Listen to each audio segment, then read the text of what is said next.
Greetings. We bring to you the new Pan-African show called AfreeQa with your host Qetselaworq Seifu. Today we're going to focus on African History Month, since the month of February was given to us to celebrate our history. And I do have a great guest for you, and I am going to turn it to him so he can introduce himself. Welcome. Well, my name is Timothy Green. I'm also known as the poet MC I Timothy. And some people call me other things, but that's, another story. Let me say welcome. Thank you. Thanks for having me. This is a great idea, Pan-African, AfreeQa. I like that too. Thank you. With free in the middle. Yes. That's cool.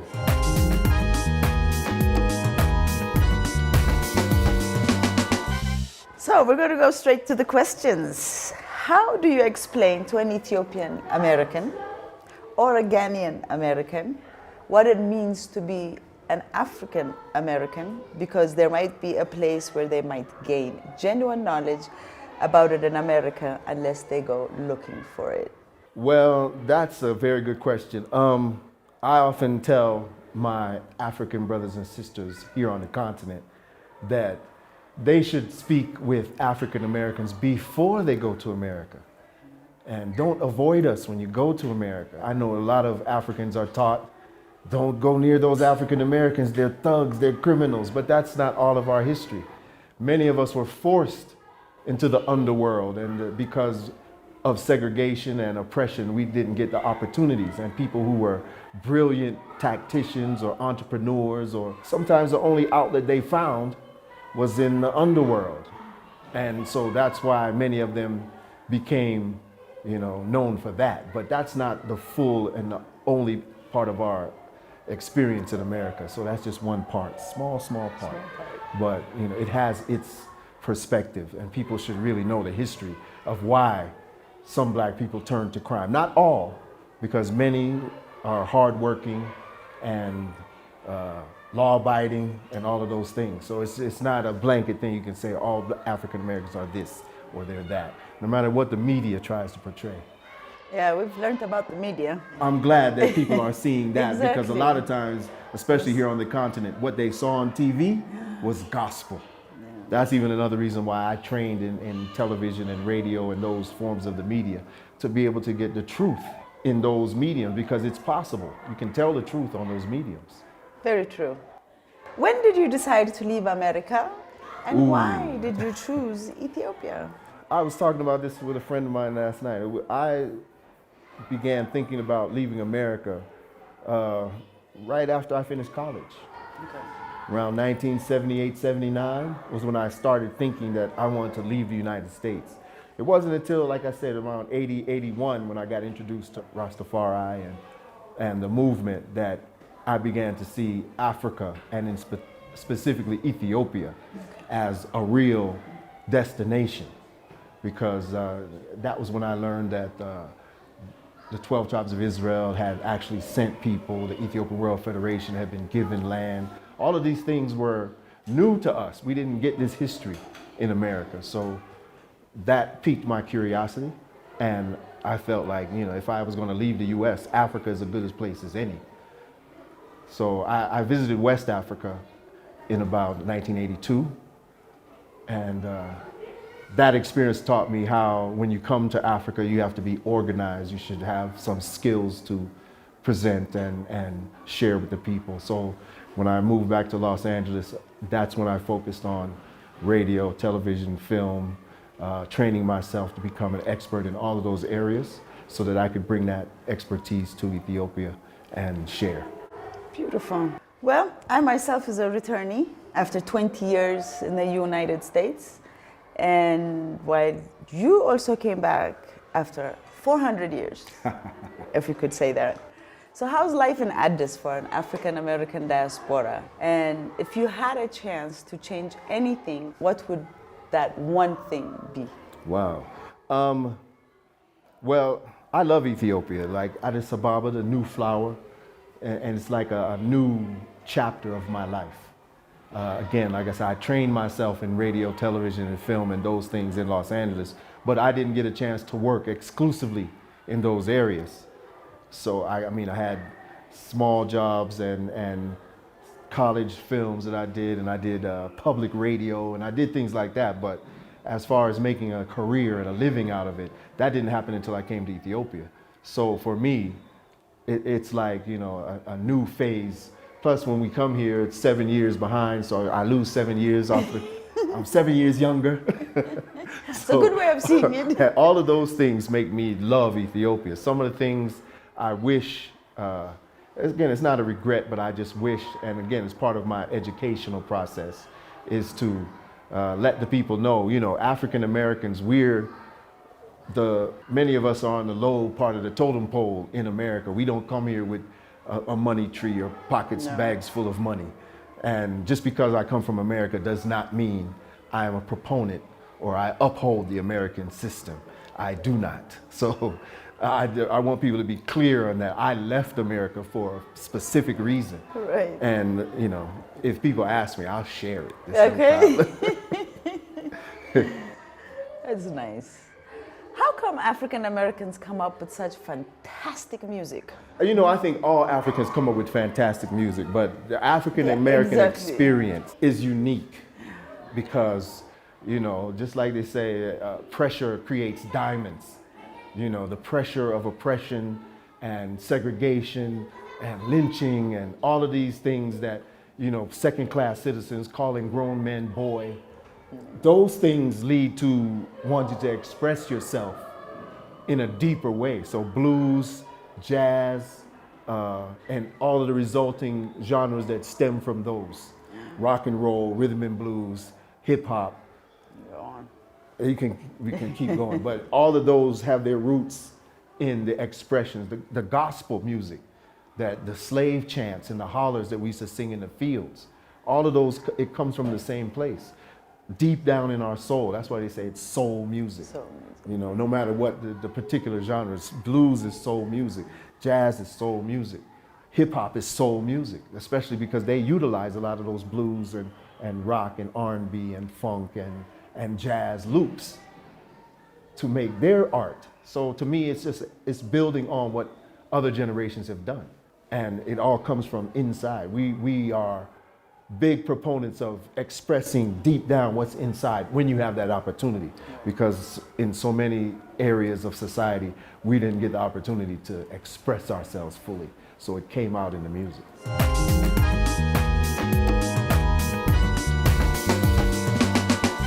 So, as a conscious African man in America, did you have any issues with the police? Can you educate us about the criminal justice system as it currently stands in America? Ooh, I personally didn't have a lot of experience with it. I mean, every black man in America has, you know, you feel when the police pull you over on a simple traffic stop, you have to keep your hands where they can see them. You have to speak very calmly and eloquently in a calm voice. And, you know, we had that training, all of us, because we knew that, you know, a false move and you could be dead in your car. And they would just throw some crack or something in there and say, yeah, or throw a weapon on you. Or they did those things. So the criminal justice system in America, a lot of people don't know, but the first police were the slave patrols, the ones who went out to catch runaway slaves. Those were the people that were deputized by local authorities to go and return property that had run away. And so that was the first patty rollers, that's what they used to call them, the patrol. And that's where the idea of policing first came. And then after the emancipation, when you had so many free black people, and we outnumbered white people in a lot of the states in America, then they used the 14th Amendment against us. Because if you left the plantation looking for work, but there was no work, they would arrest you for vagrancy. So now you've got a criminal record. And then now you can't get another job. So every town you go to, oh, he's a vagrant, he's a criminal, he's already been arrested, he's got a criminal record. Again, that's why many African Americans feel they don't have any recourse but to go in the underground to the underworld and the criminal element, because a lot of them get pushed in that direction and they don't get an opportunity to be part of the normal society. even when Reconstruction, post-Civil War and emancipation, there were more black senators and representatives and mayors and governors, but there were also white vigilante mobs who would go and destroy whole towns, lynch these leading figures, and put the fear of God into the black people that followed them. They used to hang the sign, this nigga tried to vote, this nigga tried to do this, he tried it, and they'd hang him on a tree and make him an example. So all of these things conditioned Black America for over the years that we don't trust the authority. We cannot trust the law because it's never been for us.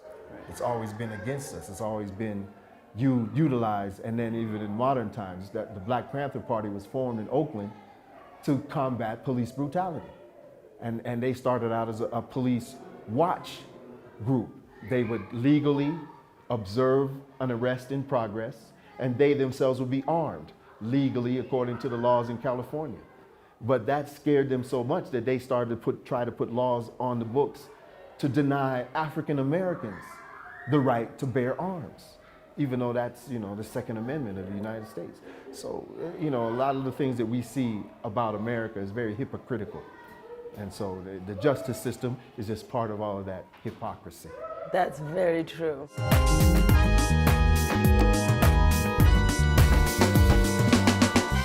So now we go into your teaching experience.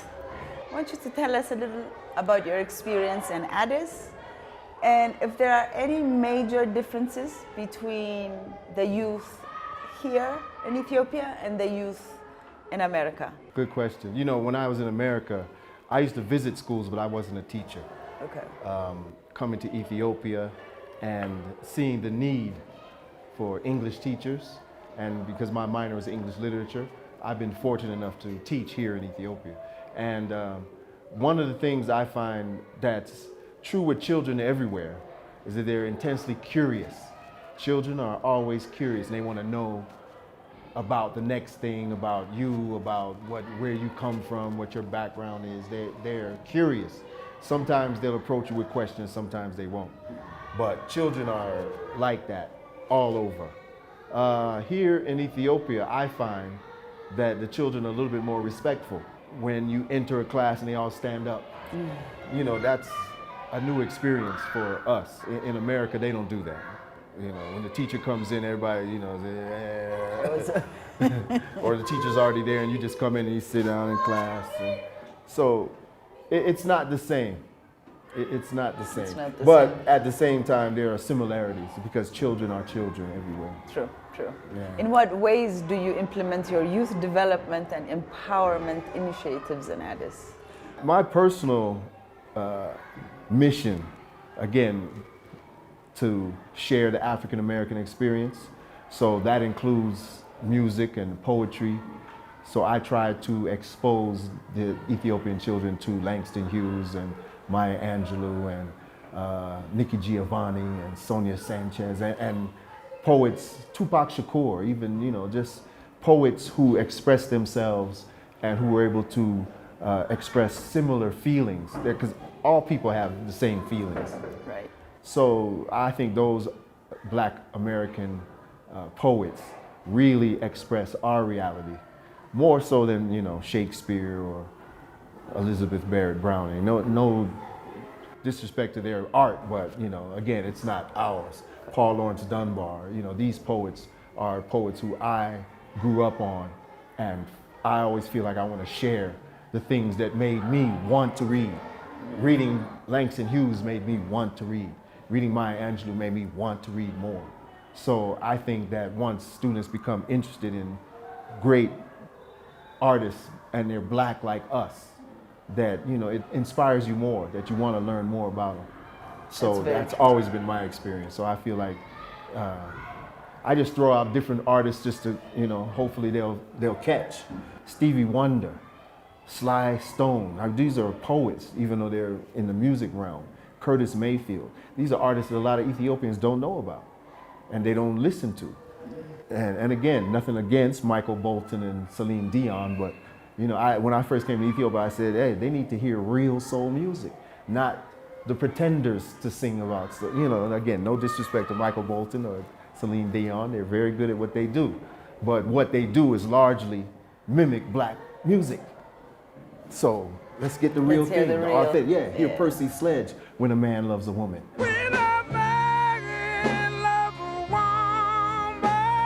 And tell me that that's better than Michael Bolton, because I believe it is.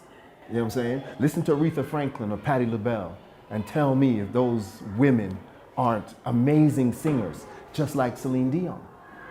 Even better, Whitney Houston. I mean, these are amazing artists. So I think that, you know, the Ethiopians should be in connection with the black artists, because we're connected to Ethiopia. True. And Ethiopians are connected to us. So, you know, that's a part of my mission, is to just share all of this culture that we have, because we've got a rich culture too.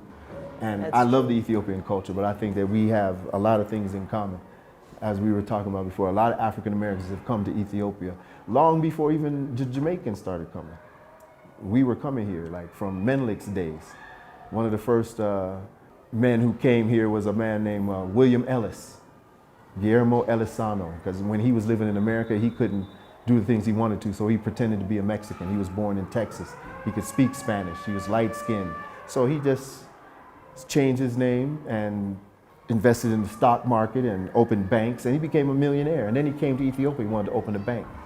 But things didn't work out. Yeah, people in the State Department and U.S. government didn't really want a black man to be at point of a bank in Ethiopia. So back then too. Yeah, this was, you know, like Menelik's time. Everybody was trying to get influence after Menelik defeated Italy in the Battle of Adwa. Everybody was sending representatives to Ethiopia. There's a lot of people don't understand that either. Like during Menelik's time, he received ambassadors from Russia, from France, from all over the world. They came with gifts to Menelik, trying to get some concessions or something, because, okay, we're not going to do it by war, so we better come and peace. Kiss up to him and be nice and try to, and then try to get in that way. So that's how the French were able to build it, the railway, and how telegraph and telephones and those things were introduced in Ethiopia during Menelik's time, because of all of the foreigners who came to help Ethiopia at that time. So William Ellis was one, but they didn't allow him to open up a bank that would connect African Americans and Ethiopians. Again, so nothing new. There. Nothing new. What unique talents as an African American teacher do you bring to the table? In other words, what kind of kids are you trying to develop? Ooh. You know, again, like my thing with the poetry is, for me, it helped me to express myself, to be open to other people's feelings and expressions. So I think that's one thing that poetry does for humanity. It opens you up to what other people think and feel. If it touches you in a way, then it kind of puts you in touch with that other person. So exposing the children here in Ethiopia to poets who are from Jamaica, from South America, from Central America, from African America, Black America, Canada, all of these places gives them, and even Africa, the continent, because there's very good poets and writers in West Africa and South Africa, and even here in Ethiopia. You know, I encourage them, not just the English poets, but explore your own Ethiopian poets and artists, Zara Yacob and Yared, the musical saint. So all of these things is history of Ethiopia, but these are people who express themselves here. You know, and at the time, people thought they were crazy, or said, look, that man, he's talking to the birds, but he was coming up with chants and songs that they sing today, listening to the birds. So, you know, come on, you got to listen to other people. Sometimes people hear, that's the George Washington Carver, he would be out listening to the plants. And he discovered so many things about plants, just sitting in the field and listening to them. So you can't say that man is crazy. He discovered so many things from the peanut, from the soybean, by listening to the plant. So, you know, again, I might not want to sit and listen to a plant, but there was somebody that did, and he did a lot of great things. So I don't diss it. Exactly. You know what I'm saying? It's not what I might do, but it's what he did. That's the Everybody thing. has their own thing. Yeah. Not to diss each other, just appreciate and be thankful for whatever. You don't have to agree with everyone, but you don't have to, it doesn't mean that you have to be an enemy because you don't agree. You know, that's one of the things I try to instill that in especially the younger generation. Just because you don't agree with somebody doesn't mean they have to be your enemy. You don't have to hate them because you disagree over a particular issue, because there's so many other things that you have in common. So, you know, let's focus on the commonalities, and then we can agree that we disagree and still love each other, still have dinner, still, you know, have a drink. We good. So can you tell us a little bit about your ancestry? My ancestry is like a lot of African Americans, you know, we don't know a lot. I had one aunt who researched our family tree, but as far as she was able to go back was a runaway slave by the name of Jeremiah Green. That was the first use of the name Green for our family. And he ran away from slavery and married a Native American woman. And so that was, so I have Native American in my family, I have African, of course, and then over the years, you know, Scottish and Irish people, and I mean, all kind of people are part of my family over the years. So my initial family that I grew up with, my grandparents on my mother's side came from Pennsylvania, and my grandparents and my father came from New Jersey. So they had very different experiences, but my dad and my mom met in Ohio when he was in the Army Air Corps and she was a secretary. And so they decided to make their home in Ohio, and that's where I was born, just south of Cleveland, Warren, Ohio. And then after college, I moved to Los Angeles, where my father had relocated. Do you think Africans from different parts work well together? We kind of touched on this earlier. Yeah, you know, I think the possibility is there. We just haven't been trained to work together. We've been manipulated to work against. Yeah, and divide. It's because of that divide and conquer mentality. So the things that normally we would be able to work together through, there's always some historical precedents that make people say, oh no, we can't trust them because of this or that. But if they go back in history and see who engineered that, then we'll get to understand why we have these feelings that we do. Again, these are psychological intrusions. You know, they would do things deliberately in order to make us afraid and fear working together. You know, during the times of slavery, they would take the biggest, strongest black man and they would brutalize him in front of the whole slave population to send a message that this is what happens if you stand up too tall, if you have your head up too high, if you talk back, if you, any minor infraction. You know, they would tie him to horses and pull him apart or burn him alive, or all of these things happen to the big, strong black man, just to point out to the rest of the tribe that, hey, don't bother with that. And the mothers would teach their children, no, don't do that, because they, of course, mother's not going to let her lose her children. So she teaches us how to survive. And that's what a lot of African Americans were taught, is how to survive within the system. And Africans in other parts of the world, they had to adopt some of those same strategies. And then, you know, they would use tribes against other tribes in order to, you know, here's some guns, go capture them for us.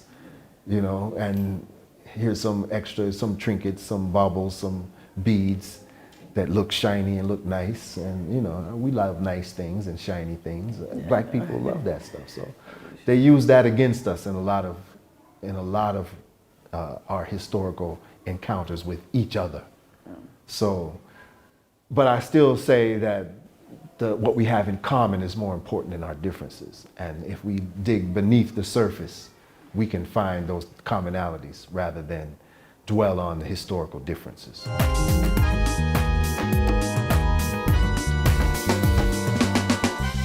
If this was Europe or America, there would be a published statistics of my next question. Currently, what kind of resources does Ethiopia have on the ground from the African diasporas in different parts of Ethiopia? That's a good question. I think what we have on the ground currently is the manpower and the imagination and the creative spirit. What we don't have, or at least I'm not aware of, is multi-million-dollar and billion-dollar investors. And those are what a lot of those countries actually count. That's what they keep statistics of. But again, the spirit is there. And I think, again, because of the external forces that continually manipulate any unity between us and the continent, that it becomes more difficult for even those who do have millions to invest. They make it more difficult for them. And so many of them feel like, well, it'd be easier for me to go invest here or there or someplace else. I've heard that story many times too. So it's sad but true, but the reality is that in the Rastafarian community, in the diaspora who just love Africa, those who have returned because their family's Ethiopian, or those who have returned because they have that connection to Ethiopia through the Bible or through other historical events. We all have that core love and want to see Ethiopia develop and thrive according to what we feel in our imagination it should be. Because again, everybody has deep down that, you know, if we only get together, look at the marvelous things we can do. And we say that and we think that. So it's a possibility, because if you can't dream it and imagine it, it couldn't be real. So if so many people dream and imagine that possibility, then it's just a matter of trying to work together to manifest those things that so many people have deep inside of them. Well, we've seen what it means to get together. In the last year, I think we saw. We were able, because of circumstances. Exactly. We were able to get a good look at what could happen if we did unite. And it was beautiful. Absolutely. Like in Jamaica, in London, in New York, in DC, in LA, there were big movements. And it wasn't just Ethiopian people. No, it wasn't. It was black people and white people too, who recognize injustice when they see it, and who recognize propaganda and fake news when they see it. All of those things, all of those free, peace-loving people came together to say, no more. No more. You know, hands off Africa. Yes. Leave us, let us develop ourselves. Let us do our thing. And I think if that was to really happen, we would do wonders. But again, you know, the agenda is not to let that happen. And that's been going on for a very long time. So this is nothing new. But we have to keep fighting. Yeah, the struggle continues. Exactly, that struggle going. Yeah. So in your opinion, what's the best way to make Ethiopians and Africans awesome? Well, you know, my opinion, we already are awesome.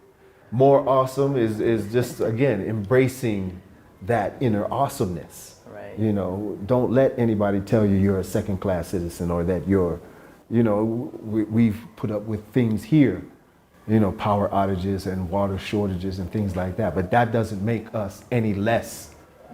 You know, those are circumstances that we have to overcome. So we have to look at all of these things as, okay, you know, these are hurdles that we have to overcome, not limitations that keep us back. So I think that the potential is there. Even how we're connecting, again, with music, with history, with all of these different things that we're celebrating this month. And for me, it's a year-long thing. I always celebrate Black history, 365 days a year. 365 days. Thank you, sir. But, you know, February is important because Carter G. Woodson, who started Negro History Week, deemed it so because Frederick Douglass and Abraham Lincoln were both born in February. Frederick Douglass actually didn't know his birth date, but because he was born a slave. But he celebrated February 14th. So shout out to Fred Douglass. Yeah. He was the original first Black president, if a lot of people don't know that. So research, Google Frederick Douglass. Frederick Douglass. Yeah. So what do you think of our driving? Yeah, again, the driving. If I ever get a car in Ethiopia, I'm going to hire a driver, because I don't want the perpetual road rage. True. Some people, but that I find, you know, Africa itself, because I was in West Africa and also I've been to Jamaica a few times, and so it's something about, you know, Black people on the road. Sometimes, you know, we're trying to get where we're going, and pretty fast. Yeah. You know, we're taught in America you drive defensively, but here everybody drives offensively. Like, I'm first. You know, if I have a bigger car, I'm going first, and that type of thing. So. Again, we could just be nicer to each other. That would be better. Courtesy, yeah. Simple courtesy, yeah. What's the importance of culture As you see, we are very conscious about preserving our culture here in Ethiopia as an African people. Is it similar to the US? Do the Africans there preserve their heritage and culture? Yeah, they do. Individual families, I believe they do. Like one of my first immersions into the Caribbean culture, I had a friend in high school, and I didn't know that her family was from Trinidad and Tobago until one day she invited me to a party at their house. And when I went in, there's a big Trinidadian flag, and the soca and the calypso music is playing, and the food, the pilau and all of the Trinidadian dishes. And I was like amazed because she lived right around the corner from my uncle's house. And I'd known her like maybe 5-6 years. And I never knew that she was from Trinidad. But inside the house, I mean, the accent came out, everything.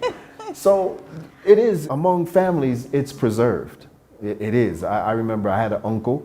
We used to go to family reunions in Cleveland, and Christmas time, he would get a crate of rum from Trinidad or from one of the islands, you know, like, so there was always these connections that people would connect with their immediate history. Or I grew up, I had a friend whose family was from Alabama, and they would go to Alabama every summer when school was out. The mother would send them to Opelika, Alabama, so they could connect with that part of their family and see the cotton fields and see and listen and see the experience. So it happens, it's there. But a lot of times these things aren't advertised or dramatized. Again, recently they started with Juneteenth. You know, it became a national celebration and things like that. But these are things that African Americans were doing in their family, in their household for years. For years. Yeah, so these aren't new things. But, no, they're not. Okay. And it's part of our, you know, even the food we eat, everything is part of our culture, our history. So it's just like Ethiopia, but it's different. As this is African American History Month, I would love for you to tell us a short story about the Black Wall Street, what Black Wall Street was and what happened to it. Black Wall Street was one of those self-contained communities that sprung up after emancipation during the Reconstruction, like others throughout the country, but Black Wall Street, Tulsa, Oklahoma specifically, they had banks, they had schools, physicians, they had all the professionals that a modern city needed to run. And people from outside of the community saw how successful this community was becoming. And, you know, when you're successful in your endeavors, you walk a little taller. You keep your head up high, which, again, in that time in America, that was not allowed. And, you know, in order to squelch this Reconstruction, this progress that so many black people were making, they felt that they had to create an incident to do some vigilante justice. Again, that word justice, but it wasn't fair justice. It was a mob mentality that just came into the town and burnt it to the ground and killed all of the citizens, women, children. There are a few who survived by, you know, hiding under dead bodies, running. But most of the inhabitants of that thriving community were murdered, and their town was destroyed. And this was repeated throughout the United States, in South Carolina, in other parts of the South, throughout the United States, this happened. But that's one of the more famous ones because, you know, they've been talking about making a movie about it recently, and so it's on social media, yeah. You know, Tulsa and Black Wall Street, because they say Black Wall Street because they had millions of dollars of investment going on, and the black dollar was circulating within that community, and people were becoming very affluent. And some of the people in the white power structure in the surrounding towns, they could not abide that. So they took action against illegal terrorist action, but in those days, those things were just looked the other way. Yeah. Well, Timothy, I have to tell our audience, besides you being a teacher, you are also an amazing poet. Thank you very much. You know, I've been sharing some of my poetry on local media and throughout Addis Ababa, but this one recording that I did it was a Black History Month type of idea that I had. My friend and I, Kaya, Steve Swift, production, we put the music together. And then what I did was just read excerpts of 4 of my favorite speeches. One is from St. John in the Bible. The other one is from Marcus Garvey, the great African-American Jamaican leader who came to Harlem and had the largest Pan-African mass movement ever. And Haile Selassie, of course, who spoke before the League of Nations and the United Nations, the only world leader to speak before both houses. So I took excerpts from each one of those speeches, and then also Dr. Martin Luther King's mountaintop speech, his last speech before he was murdered the next day.